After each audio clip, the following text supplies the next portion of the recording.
اخوان دې عوامو ته دا درخواست کوم چې دې وخت کې حضرت مولانا فضل الرحمن صاحب چې کوم تحریک شروع کړی دی دا تحریک یوازې د مذهبي طبقې لپاره نه دی دا تحریک د پاکستان د پوره عوامو هغوی ته د هغې اختیار واپس کولو لپاره دی دلته برای نام الیکشنې کېږي برای نام پارټۍ دي برای نام چې کوم دی نو اسمبلیانې دي د دیوال په شا چې کوم اصل قوت دی چې د چا په لاس کې سره زر او سپین زر دي د چا په لاس کې فیصلې دي د چا په لاس کې هغه اختیار دی هغه خلق فیصلې د هغوی دي اختیار د هغوی دی حکومتونه په حقیقت کې د هغوی دي او بدنامېږي به دلته سیاستدانان چې سیاستدان د یو ټاوټ په حیثیت باندې دلته صرف چې کوم دی نو هغوی راغلي یو ته وایي ته به د دې صوبې وزیر اعلی شي بل ته وایي ته به د دې صوبې وزیر اعلی شي بل ته وایي تا ته به په وفاق کې دا داسې درکړم پکار ده چې دا قوم فیصله وکړي کو فرض کا فوجي اسټبلش کړ په دې ملک کې اصل با اختیار وي بیا د دې ملک د ټولو تباهو د ټولو ناکامو د ټولو خسارو ذمہ دار هم دغه فوجي اسټبلش کړ ان کو معیشت تباه ده بجلی ګرانه ده یو سیاستدان ته ګوتې نیسل نه دي پکار هغه خلک چا چې تر اوسه پورې د پاکستان حکومتونه قایم کړي دي او غورځولي دي پکار دا د قوم هغې ته ګوته ونیسي نن کو د ټکسونو برمار دی تاسو د دې نه اندازه ولګوئ سخاکوټ هم په ملکنډ ډویژن کې دلته هم چې کوم دی نو وختاً فوقتاً د ټکس د نفاذ دپاره اقدامات کېږي زه په خپله په هغه وخت کې په اسمبلۍ کې موجود چې کوم وخت کې د سخاکوټ او د دې ملکنډ ډویژن او د قبایلي اضلاعو د هغې د آیني حیثیت د ختمېدلو دپاره کله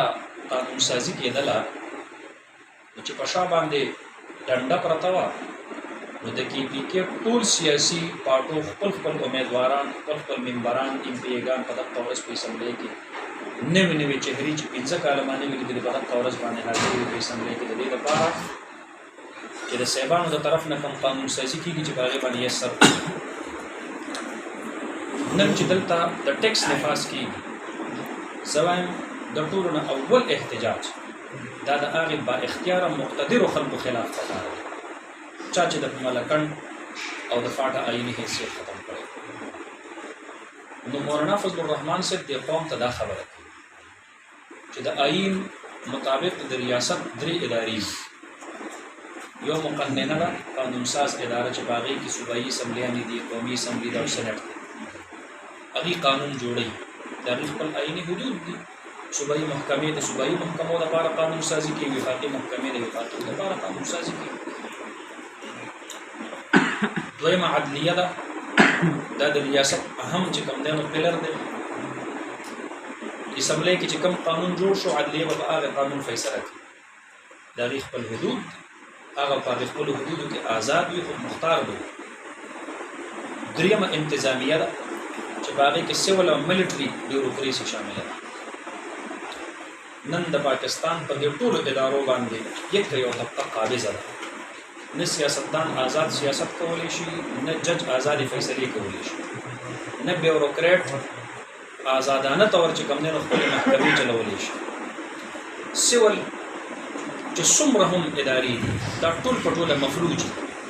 مولانا فضل الرحمن صاحب قوم ته دا اپیل کوي چې ستاسو د دې ټولو مسایلو د پاکستان ذمه دار دا هغه واحده مقتدره طبقه ده چې د چا په لاس کې اصل قوت دی اصل طاقت دی او هغه د دیوال په شا دي د ناکامو کنزل سیاستدان ته کېږي او د کامیابو سلوټونه هغې ته کېږي داسې به نور نه یا خو به دغه خلک خپل آیني خط ته واپس ځي او هغوی به چې کوم دی نو خپل پروفیشنل جاب سنبالي زه سیاستدان یم زه سیاست کوم په دې ملک ما ته دا حق حاصل نه دی چې زه ټوپک راواخلم ټوپک د فوج کار دی زه چې ټوپک راواخلم نو زه مجرم یم او ما په لاس کې اتکړی ورچول کېږي او زه جیل ته ځم نو چې زه د فوج په دایره اختیار کې مداخلت نشم کولی نو فوج زما په دایره اختیار کې ولې مداخلت زه چې د فوج په دایره اختیار کې مداخلت کوم زه جیل ته ځم نو دی چې د سیاستدان په دایره اختیار کې مداخلت کوي او پارټیانې جوړوي او غورځوي او حکومتونه جوړوي او غورځوي نو آیا د ده په لاس کې اتکړی نه دي پکار مونږ خو د دې ملک یو شان شهریان یو بلکې زه د دې نه زیات محب د وطن شهری زما پارټي زما لیډران زما قایدین کو سابقه دي کو لاحقه دي کو موجوده دي هغه په پاکستان کې مرګ هم دلته دی ژوند هم دلته دی دغه خلک چې دا د حب الوطنۍ لوی لوی دعوې کوي هغه خلک صرف د خپلو تنخواګانو د مراعاتو تر حده پورې پاکستانیان دي چې کله دلته تنخوا او مراعات ختم شو یا به په استرالیا کې جزیره اغستې یا به په بهر ملکونو کې ځان له چې کم دی نو رهایشونه برابر کړي د دې ځای نه به ورته په ډالرو کې پنشن ځي بیا د هغې حب الوطني خیر کوي مونږ الحمدلله د دې ملک محب وطن یو او مونږ د دې ملک اصل وارثان یو ان شاء الله العزیز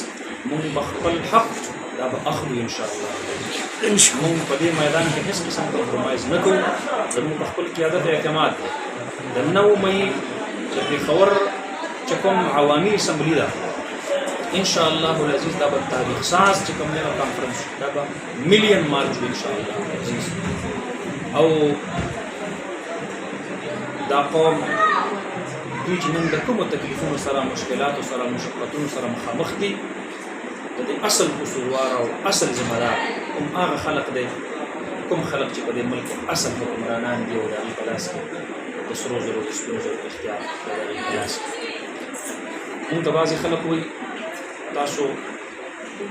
مولانا صاحب خپل موقف بدل کړو د پي ټي آی سره اتحاد